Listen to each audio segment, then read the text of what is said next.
ferry services between Guwahati and North Guwahati have been suspended for today and tomorrow to ensure safety of passengers in view of cyclone Rimal. The decision has been taken based on instructions by the Kamrup District Administration. বৰ্তমান বংগোপসাগৰত প্ৰবল বতাহ ধুমুহা আৰু বিভিন্ন অনিষ্ট প্ৰভাৱত আমাৰ বৰ্তমান কামৰূপ উপায়ুক্ত মহোদয়ে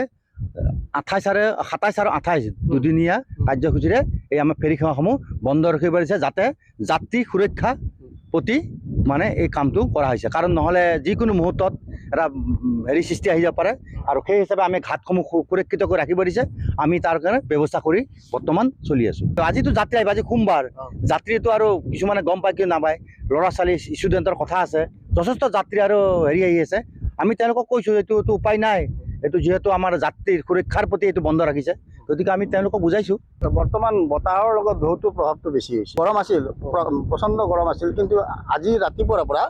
বতাহটো অলপ জোৰে বলিছে আৰু লগত ঢৌটো আহি